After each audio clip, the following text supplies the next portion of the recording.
Bu, jangan pakaian depan anak seenak-enaknya. Tetap ada batasan aurat depan anak, depan saudara, depan sesama perempuan ada batasan aurat. Ini diantara yang sering dilanggar sama ibu-ibu nih.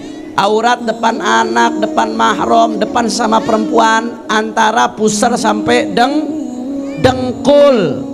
Daster jangan keangkat-angkat sampai ke paha. Duduk seenaknya, pakai celana pendek walaupun depan anak. Walaupun depan anak, walaupun depan sesama perempuan, saudari lagi. Apalagi kalau perempuan yang fasiqah. Kata ulama kalau perempuan yang fasiqah yang sekiranya bisa nyeritain aurat orang, apalagi kalau perempuan kafirah, itu bahkan bukan sekedar antara pusar sama dengkul.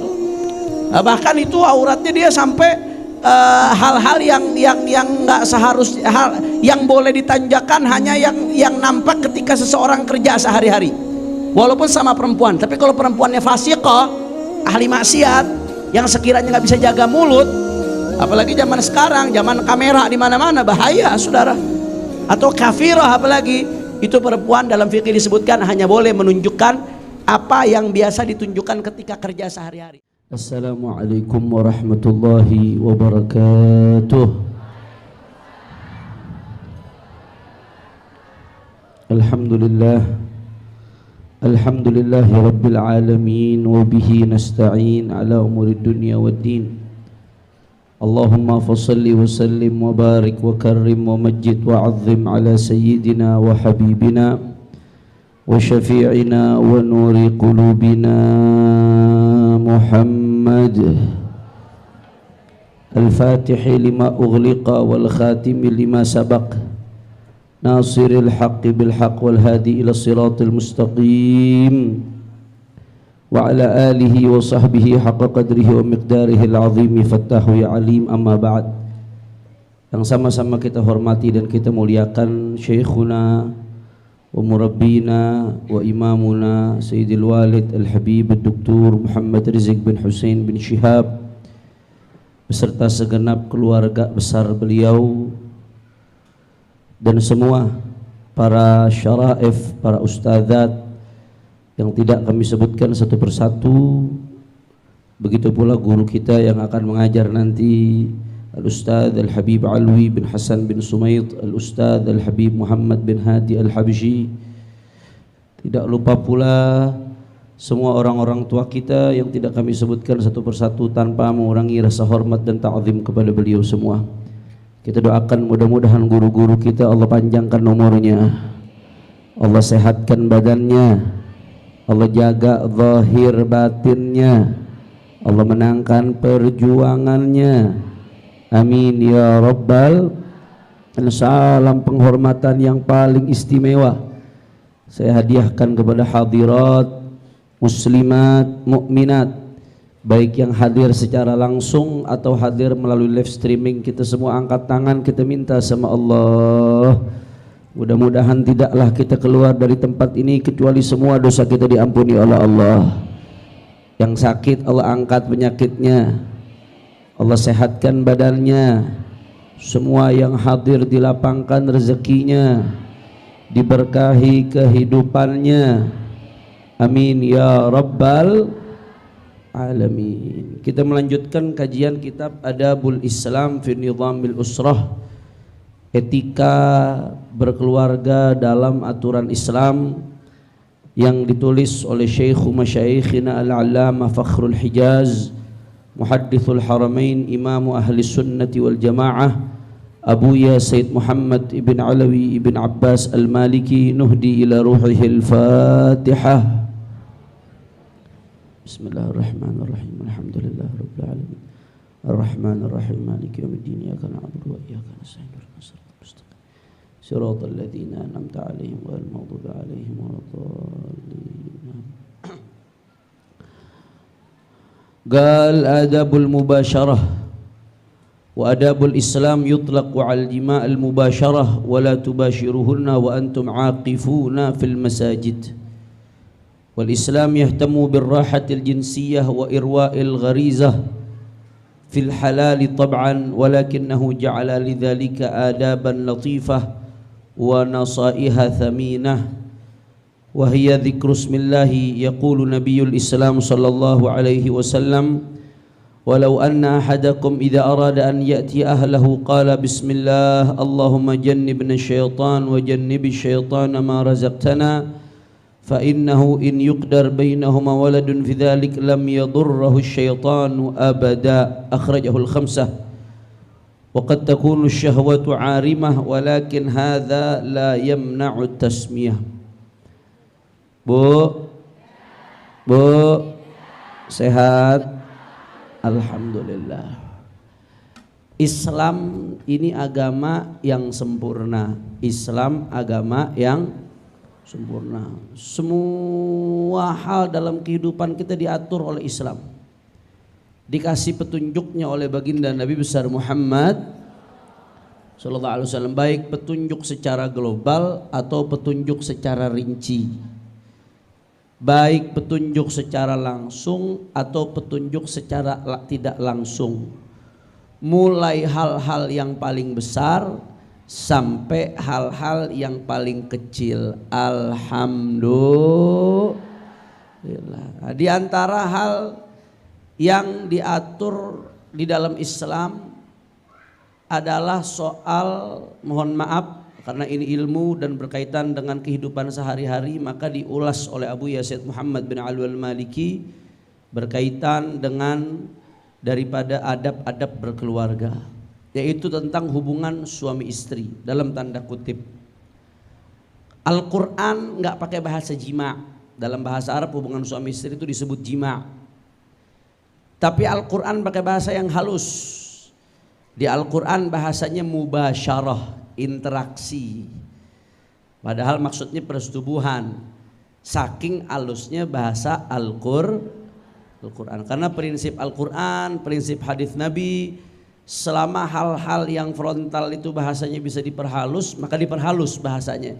Itu termasuk adab-adab Al-Quran, adab-adabnya baginda Nabi besar Muhammad sallallahu alaihi wasallam. Makanya di Al-Quran bahasanya wala tubashiruhunna wa antum aqifuna fil masajid. Jangan kalian berhubungan dengan istri-istri kalian sedangkan kalian dalam keadaan i'tikaf di masjid. Al-Quran pakai bahasanya mubasyarah, Bapak Ibu sekalian, Ibu-ibu sekalian, bahasanya mubasyarah, interaksi. Padahal maksudnya persetubuhan, hubungan suami istri. Maka wal Islam yahdam birrahatil jinsiyah wa irwa'il gharizah al-hafil halal tab'an walakinahu ja'ala lidzalika adaban latifan. Maka Islam itu tahu yang namanya manusia baik laki-laki atau perempuan punya syahwat, punya kebutuhan. Maka Islam mengakomodir kebutuhan tersebut. Islam enggak memutus daripada syahwat yang ada pada manusia, cuman diarahkan jangan sampai syahwatnya disalurkan kepada yang tidak halal. Diarahkan hanya yang halal. Itu yang pertama. Makanya di antara saya nggak mengatakan satu-satunya ya. Di antara. Ini pembahasan ini saya nggak mau banyak bercanda. Bahaya kalau bercanda pembahasan begini. Di antara, saudara perhatikan baik-baik. Di antara tujuan pernikahan. Selain tujuannya supaya dapat dzurriyyah, selain tujuannya saudara supaya bisa saling cinta, mawaddah warahmah litaskunu ilaiha, bagaimana antara suami istri saling mendapatkan kenyamanan satu sama lain. Di antara tujuan pernikahan untuk menyalurkan supaya syahwat nggak disalurkan kecuali dengan yang halal, itu tujuannya di antaranya.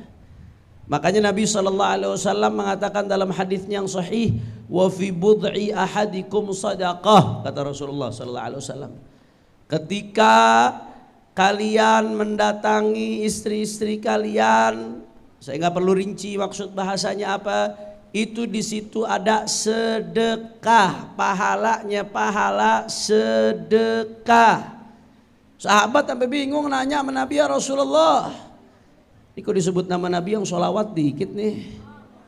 Ya Rasulullah, ayati ahaduna syahwatahu walahu fiha ajr. Ya Rasulullah, orang menunaikan syahwat dapat pahala ya Rasulullah. Kalau sholat capek dapat pahala, wajar apa kagak?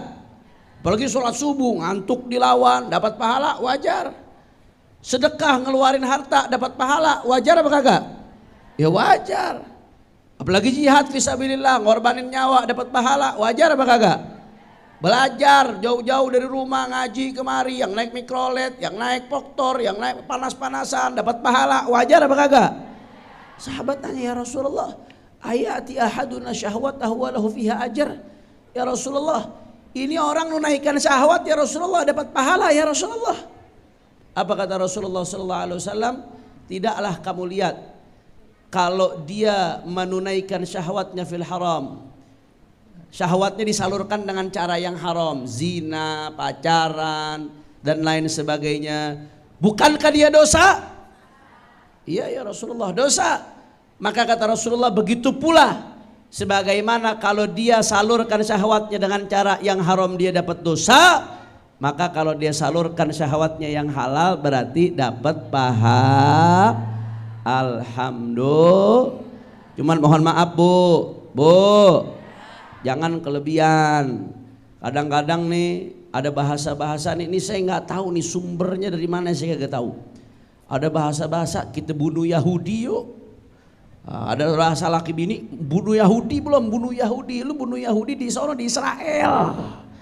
Apalagi sampai ada hadis, katanya hadis. Barang siapa yang berhubungan suami istri malam Jumat sama dengan bunuh Yahudi 100 orang. Masya Allah, pernah dengar gak begitu? Waktu rame tuh di medsos, di WhatsApp, jadi bercandaan bapak-bapak. Itu hadis dari mana? Itu pernah guru saya Al-Allamah Profesor Dr. Al-Habib Abdullah bin Muhammad Baharun, Syekhuna, mudah-mudahan beliau Allah kasih panjang umur sehat walafiat. Kata Syekhuna Habib Abdullah Baharun, ini hadis soal bunuh Yahudi nih, hubungan suami istri sama dengan pahala bunuh Yahudi, saya baru dengar nih hadis di Indonesia doang, kata beliau. Saya keliling, bagaimana caranya hadis bisa di Indonesia doang? Saya keliling ke Timur Tengah, kata beliau. Keliling, beliau pernah di Mesir, di Hadramut, beliau alamah, banyak baca kitab, berbagai macam kitab. Saya nggak pernah dengar hadis hubungan suami istri sama dengan bunuh 100 Yahudi kalau malam Jumat. Kalau tuh hadis benar, Palestina udah merdeka, kata beliau, saudara.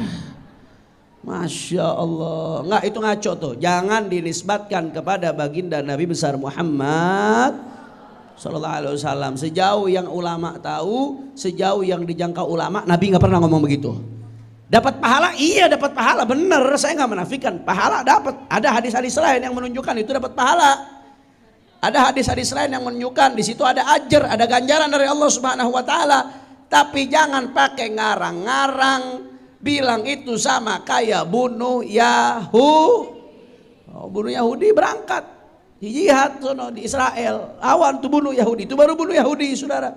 Saudara-saudara kita Hamas itu bunuh Yahudi. Kalau bersetubuh suami istri, pahala dapat, iya. Cuman jangan ngarang-ngarang pahalanya kayak bunuh Yahudi. Jelas apa kagak? La ilaha illallah.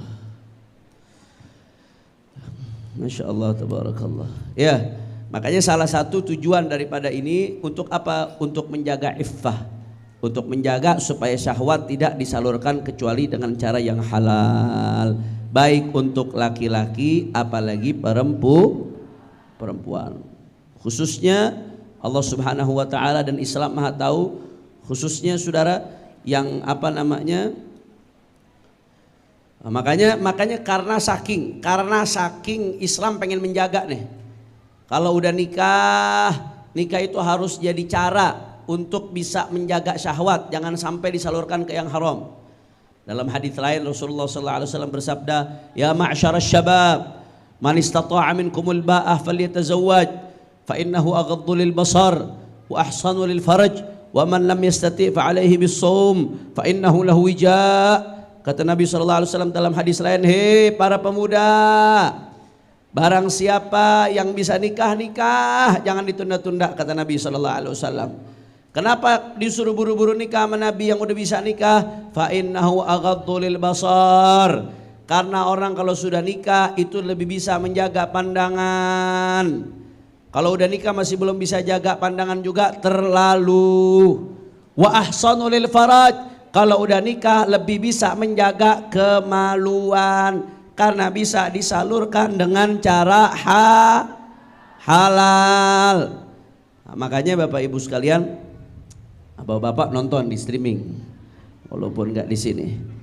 Nah, kalau Ustadz walaupun salah ada aja jawabannya, saudara. Makanya ibu-ibu sekalian, ya perhatikan baik-baik ibu-ibu sekalian, Bu.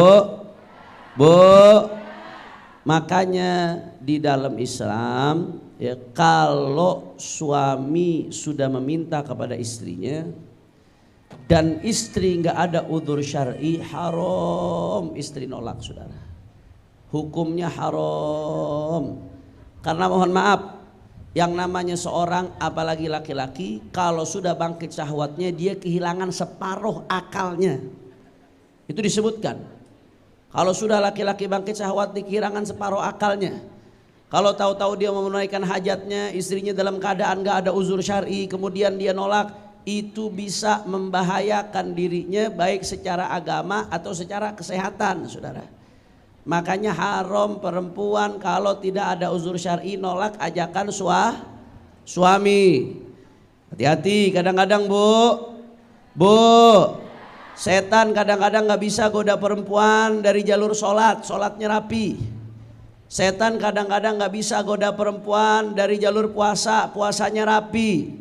Setan kadang-kadang gak bisa goda perempuan dari jalur buka aurat. Bahkan kadang-kadang gak bisa goda perempuan dari jalur gibah, rapi jaga lisannya. Tapi mungkin saja setan bisa goda perempuan dari jalur ini, saudara. Karena yang namanya setan paling pintar cari cara bagaimana caranya perempuan dapat laknatnya Allah. Ini dalam hadis Nabi Sallallahu Alaihi Wasallam, hadis sahih riwayat Bukhari Muslim, bukan hanya Muslim, Bukhari Muslim dua-duanya. Apa kata Rasulullah Sallallahu Alaihi Wasallam? Idza da'a ar-rajulu imra'atahu ila firashihi falam ta'tihi fabata ghadban 'alaiha la'anat hal malaikatu hatta tusbih. Shallu ala Nabi Muhammad. Bu, ini ibu-ibu soleha perhatikan baik-baik. Kata Rasulullah sallallahu alaihi wasallam, idza da'a ar-rajulu imra'atahu, kalau seorang laki-laki mohon maaf mengajak istrinya ila firashihi, ke kasurnya, falam ta'tihi, kemudian istrinya kagak mau, nolak, fabata ghadban 'alaiha, akhirnya gara-gara istrinya nolak, suaminya tidur malam tuh semalam dalam keadaan marah. Marah bisa diungkapin, bisa juga kagak nggak diungkapin. Dalam keadaan marah hatinya dongkol, ngededel hatinya kalau kata orang Betawi, dongkol hatinya marah. Apa kata Rasulullah SAW? La'anat hal malaika hatta tusbih, maka perempuan itu yang nolak ajakan suaminya dilaknat oleh Allah sampai pagi hari. Na'udzubillah min. Bu, tahu artinya laknat? Laknat itu artinya diusir dari rahmat Allah. Apa bisa kita hidup tanpa rahmat Allah? Hancur kita tanpa rahmat Allah. Kalau tahu-tahu matinya su'ul khatimah, saudara. Dilaknat oleh Allah Subhanahu wa taala. Hati-hati, makanya saya ingatkan Bu, yang namanya setan tuh udah sumpah, saya akan bikin sesat anak Adam sampai hari kiamat. Pokoknya setan bakal cari bagaimana caranya seseorang digoda tanpa dia berasa. Talbis iblis, yang namanya godaan setan tuh dahsyat. Dari jalur ibadah nggak bisa, dari jalur sop puasa nggak bisa, dari jalur sedekah digoda nggak bisa, dari jalur aurat digoda nggak bisa, dari jalur ghibah digoda nggak bisa, digoda dari jalur ini, saudara. Seolah-olah nggak ada apa-apa, seolah-olah nggak ada masalah, saudara. Padahal dapat laknat malaikat. Na'udzubillah min. Bu, ibu-ibu jawab yang jujur. Kalau dikatain orang kesel nggak? Padahal dikatain orang belum tentu ngaruh sama hidup kita. Betul apa kagak? Orang ngatain kita di belakang, maju terus, biarkan dia terus terbelakang, saudara. Dikatain orang kita kesel padahal belum tentu ngaruh. Inilah laknatnya malaikat yang udah pasti bakal ngaruh ke dunia dan akhirat kita, saudara. Maka jangan sampai perempuan-perempuan soleha, jamaah majelis taklim markas syariah terjebak dalam godaan setan ini. Na'udzubillah min. Kemudian Wa fi sahih Muslim an Abi Hurairah radhiyallahu anhu, ini hadis sahih lagi nih, dua-duanya hadis sahih dari sahih Muslim. Rasulullah bersabda, walladzi nafsi biyadihi ma min rajulin yad'u imra'atahu ila firasyih fata'ba alaih illa kana alladhi fis sama' sakhitan 'alaiha hatta yarda anha. Shallu 'ala Nabi Muhammad. Kata Rasulullah sallallahu alaihi wasallam, walladzi nafsi biyadihi, demi Allah, kata Rasulullah sampai sumpah demi Allah. Kalau Rasulullah udah sumpah demi Allah tuh berarti biasanya bukan sesuatu kecil, Bu. Karena kalau sesuatu kecil nggak mungkin Rasulullah bawa-bawa nama Allah Ta'ala. Kalau Rasulullah udah sumpah sampai demi Allah berarti sesuatu yang besar. Nabi sampai sumpah, walladzi nafsi biyadi, demi Allah, ma min rajulin, tidak ada seorang laki-laki yad'u imra'atahu ila firasyih, ngajak istrinya ke kasurnya, fata'ba alaih, dan istrinya nolak, illa kana alladzi fis sama', kecuali malaikat-malaikat yang ada di langit, sakhitan 'alaiha, akan murka kepada perempuan tersebut, hatta yarda anha, sampai suaminya ridho terhadap dia. Jadi bukan suaminya yang minta maaf, istrinya minta maaf sampai suaminya ridho. Kalau suaminya langsung maafin tanpa istri minta maaf, ya alhamdulillah. Tapi kalau suaminya nggak maafin, suaminya belum menyatakan minta maaf, mendingan mastiin. Daripada gengsi-gengsi mau minta maaf tapi terus dapat murka, mendingan pastiin. Yang penting kita dapat rahmatnya Allah Subhanahu wa ta'ala. Kira-kira sampai sini jelas apa kagak? Makanya hati-hati. Selama nggak ada udzur sebisa mungkin, jangan pernah nolak. Selain dapat pahala, saudara, kita dapat rahmatnya Allah Subhanahu wa ta'ala, dapat juga ridho dapat ridho suami, itu salah satu kunci surga yang hidup kita jelaskan panjang lebar, saudara. La ilaha illallah. Nanti ada hal-hal yang berkaitan dengan ini yang juga menjadi kewajiban suami, nanti akan kita jelaskan dalam pembahasan insyaallah. Nah ini pembahasan bukan hanya, mohon maaf sekali lagi, bukan hanya terkait jima, ibu-ibu sekalian. Termasuk bahkan di sini Al-Imam Nawawi dalam syarah Sahih Muslim menjelaskan, fihi dalilun ala tahrim imtina'iha min firashihi li ghairi udhrin syar'i wa laysa al-haidu bi udhrin fil imtina' li anna lahu haqqan min al-istimta' bima fawqa al-izar. Ini larangan ini bukan hanya soal jima, termasuk saat haid sekalipun. Bu, ini perhatiin nih, jangan salah dengar. Akhirnya salah dengar bilang kata Habib Hanif boleh lagi haid berhubungan. Bukan. Ketika haid berhubungan suami istri, jima maksudnya hukumnya adalah haram. Jelas atau tidak? Tapi selain jima, boleh. Maka kalau suami minta dalam keadaan istri haid selain jima di sini ada khilaf antar ulama. Ada ulama yang mengatakan pokoknya di atas pusar di bawah dengkul yang boleh. Ada pendapat ulama yang mengatakan begitu. Kata sebagian ulama, termasuk sebagian ulama mazhab Syafi'iyah, kalau lagi perempuan lagi haid, yang boleh itu dari atas pusar ya, dan dari bawah dengkul. Tapi ada sebagian ulama mengatakan berdasarkan hadis Nabi pernah ngomong, isna'u kulli syai'in ila nikah. Pokoknya kata Nabi, asal bukan jima boleh. Asal bukan jima boleh. Ikutin pendapat yang mana, Beb? Tergantung. Kalau suaminya nggak taat agama, sekiranya bisa bablas, maka ikutin pendapat yang pertama. Cukup dari atas pusar dan di bawah dengkul. Tapi kalau suaminya saudara taat agama, tahu nggak mungkin jima dalam keadaan haid, maka nggak apa-apa. Ikutin pendapat yang mengatakan silahkan lakukan apapun asal bukan jima. Termasuk yang di bawah, mohon maaf, di bawah pusar, di atas dengkul, nggak ada masalah. Yang penting nggak jima. Kata Nabi, isna'u kulla syai'in illa nikah. Nah kata Imam Nawawi, ini hadis Nabi ancaman bagi yang nolak termasuk pada saat haid. Pada saat haid, selama bukan jima, saudara, maka ketika suami minta, wajib hukumnya istri untuk melayani. Jelas atau tidak? Alhamdulillah. La ilaha illallah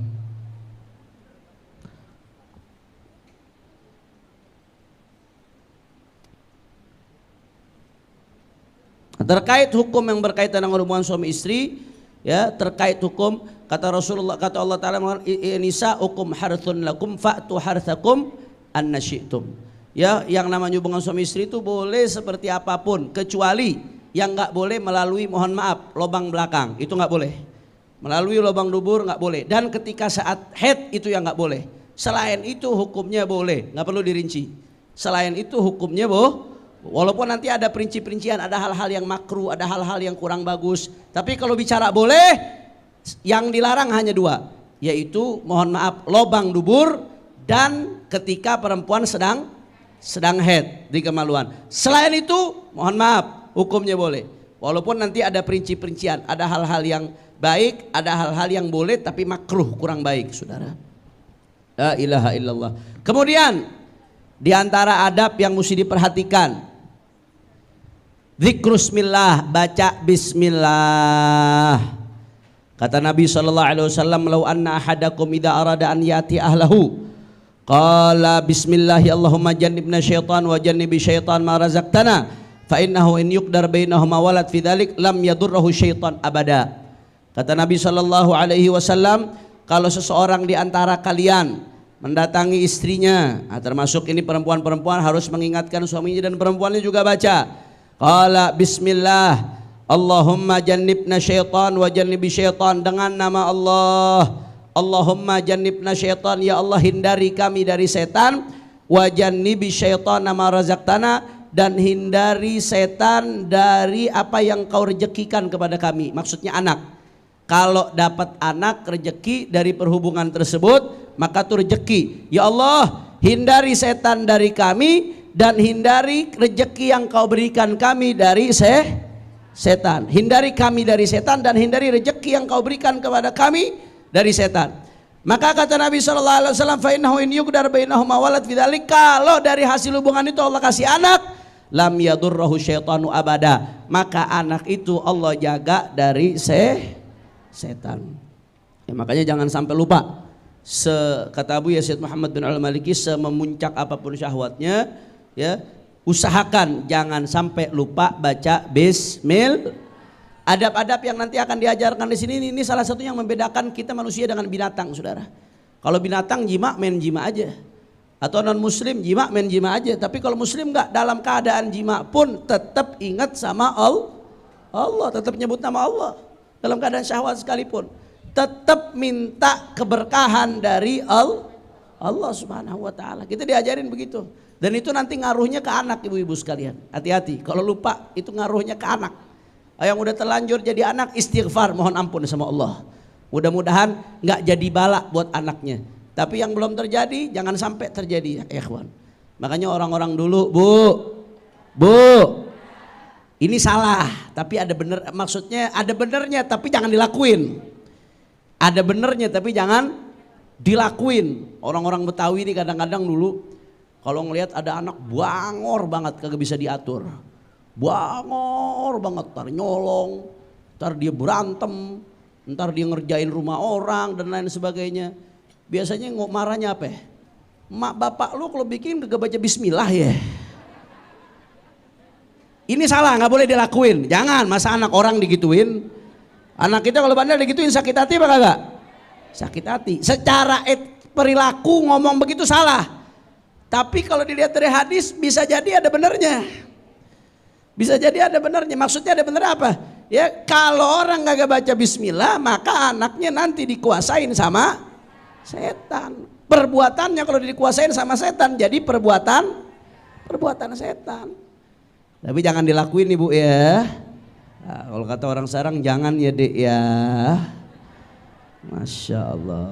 Jelas? Paham? Jangan lupa baca indah, Islam indah luar biasa. Kemudian yang kedua, ini kita cukup dua aja hari ini. Nanti yang selanjutnya di hari berikutnya. Yang kedua, as-satru. Ba'dul azwat la yahlu lahul jima' illa wa muratuhu 'ariyatul jasad wa huwa ya'taqid anna dhalika jaizun lahu. Wa naqulu lahu dhalika sahih walakinna nuhibbu an nahmisa fi udhunih bi anna al-mar'a la tastarih lil 'uri fi hadhihi al-hal. Yaqulu an-nabi sallallahu alaihi wasallam al-mahbub idza ata ahadukum ahlahu falyastatira wa la yatajarrada tajarrudal ayrain ayil himarain. Allahumma shalli ala Muhammad. Kata Abu Yazid Muhammad bin Alal Maliki, termasuk adab hubungan suami istri, mohon maaf sekali lagi, tidak telanjang bulat. Tidak telanjang bulat termasuk adab suami istri. Maksudnya bagaimana? Maksudnya ada nutup walaupun sedikit. Ada nutup, jangan full. Buka-bukaan jangan sampai full. Entah dengan sebagian pakaian, entah dengan selimut dan seterusnya. Para suami istri lebih paham. Tapi di antara adabnya jangan telanjang bulat. Agar kita nggak sama dengan binatang. Walaupun cuma berdua doang di kamar. Ya emang cuma berdua, nggak mungkin, emang ada siapa lagi.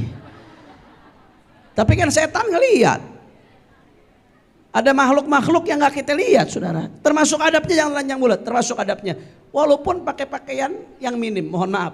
Walaupun pakai selimut dan lain sebagainya. Nah, ini ada anak-anak sebagian yang hadir, lagian pakai hadir lagi anak-anak. Saya bukan ngarang-ngarang bu, emang pas babnya bab ini. Nggak saya lompat-lompatin, kan ngaji kitab. Dan ini soal urusan sehari-hari. Ya mohon maaf. Ini amanat dari baginda Nabi besar Muhammad sallallahu alaihi wasallam. Idza ata ahadukum ahlahu, kata Rasulullah, kalau ada yang ngedatengin istrinya, kata Nabi, falyastatira, hendaknya keduanya nutup tubuh. Maksudnya jangan sampai telanjang bulat. Wala yatajarrada tajarrudal airen, kata Nabi, jangan sampai betul-betul telanjang bulat kayak dua himar. Kayak keledai sama keledai kalau bersetubuh kagak pakai pakaian sama sekali walaupun satu helai benang. Kuda sama kuda juga begitu, sapi sama sapi juga begitu, kambing sama kambing begitu. Jangan sampai kita sama seperti Jelas atau tidak? Beb, emang haram? Hukumnya nggak haram. Kalau bapak ibu ngelakuin nggak dosa, boleh aja, boleh. Secara hukum boleh. Tanpa pakaian sama sekali, yang nggak boleh kalau kelihatan orang. Tanpa pakaian sama sekali secara hukum boleh, tapi kurang baik, kurang bagus, nggak sesuai sunnahnya baginda Nabi besar Muhammad sallallahu alaihi wasallam. Tarwi Sayyidah Aisyah, ini Sayyidatuna Aisyah radhiyallahu anha, an Rasulullah sallallahu alaihi wasallam, ma ra'aha minni wa la ra'aituha minhu. Allah, sallu ala Nabi Muhammad. Lihat bagaimana Sayyidatuna Aisyah. Bukan menceritakan, ya Sayyidatuna Aisyah ini mau ngasih tahu hukum, mau ngasih tahu adab ke kita.